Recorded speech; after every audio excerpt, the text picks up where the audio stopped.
దేవునికి స్తోత్రం. ఈరోజు వాక్య ధ్యానాంశము యాకోబు రాసిన పత్రిక 5వ అధ్యాయం 15వ వచనము.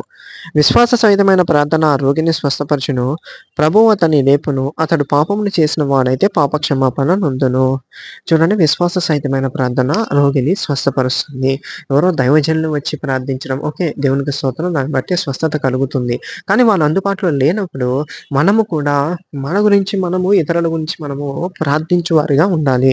విశ్వాస సహితమైన ప్రార్థన స్వస్థపరుస్తుంది అని దేవుడు చెప్పాడు గానీ, పలానా వ్యక్తి వచ్చి ప్రార్థిస్తే స్వస్థత పొందుతారు.